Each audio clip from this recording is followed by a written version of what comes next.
Breaking news today. Please subscribe and then check notification box to get all breaking news alerts. Sometimes, to prevent something bad from happening, you've got to try and understand the mind of the person who might perpetrate it. For instance, if I wanted to show off how fast my car was, I might choose to race some car that is known to have less power than mine.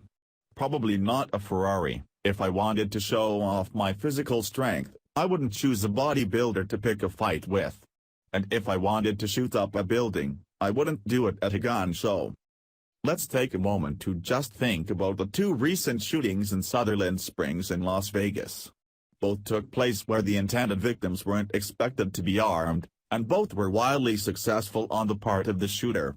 In the past, we've also seen mass shootings happen in theaters and schools, which are both places where guns are typically banned. Are you seeing a trend yet? Bullies pick on people they don't expect to fight back. If we truly want to prevent mass shootings, we need to give people the ability to fight back just like the Founding Fathers did. According to USA Today, the Michigan Senate committee is trying to do just that. They've approved the bill that would allow concealed carry of firearms in gun-free zones.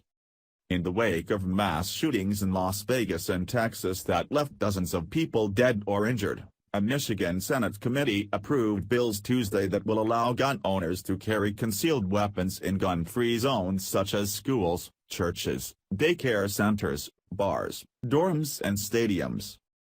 The shooting at a Baptist church in Sutherland Springs, Texas, on Sunday, which left 26 people dead and 20 more injured, makes State Senate Majority Leader Arlen Meekoff, a Republican from West Olive, Michigan, more certain that now is the time to take up the gun legislation.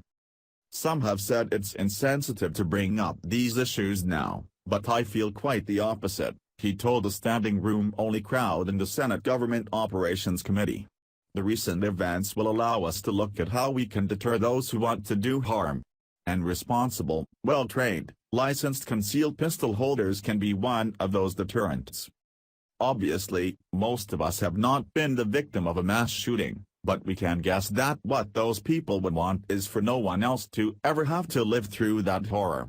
In the case of the shooting in Texas, the only thing that stopped the gunman from killing even more people was a card-carrying member of the NRA pulling out his legally obtained and well-loved firearm and returning fire.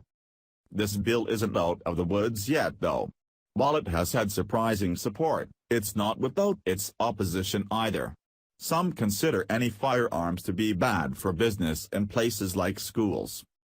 The bills taken up in the Senate Government Operations Committee passed on a party-line vote, with Republicans supporting the three-bill package and Democrats opposing it. The bills also would close the open carry loophole, effectively barring gun owners from openly carrying their weapons in gun-free zones. That's the part that causes the schools to shut down and lose a day of educational experience for students, and that's problematic, Meekoff said. He gained support from gun rights groups, including the National Rifle Association and the Michigan Coalition for Responsible Gun Owners. The idea of having the ability to arm a well-qualified, well-trained individual is tantamount to setting out a scenario where we no longer set up a sheep for the wolf, said Robert Rudowski of the Gun Owners Group. Gun-free zones should be called mass murderer empowerment zones, said Steve Gillen, spokesman for the Gun Owners Group. But far more people were at the committee hearing to speak out against the bill, including school groups and Moms Demand Action, which has been fighting for more gun controls. Tragedies are going to happen. But we're concerned this change could create more accidental incidents, and the additional training doesn't come close to training an individual for high-intensity situations, said Don Watraba, executive director of the Michigan Association of School Boards. Unless you're trained for a military or police perspective, you're not well trained. We've all heard it said that if you want something done right, you've got to do it yourself, and the same goes for personal safety. That's always been the mantra of Americans who hold the Second Amendment near and dear to our hearts. Personally, I have the utmost respect for my local law enforcement and find their attendance at my local church a great solace, but they just can't be everywhere at once. As it was so well said about the recent Texas shooting, The only thing that stops a bad guy with a gun is a good guy with a gun. We can't all be law enforcement, but we can, as adults, get our concealed carry permits and help protect those near and dear to us. Here's more from our source about the details of the bill before Michigan state lawmakers. Emily Durbin, Michigan chapter president of Moms Demand Action, said the debate was definitely on the wrong track.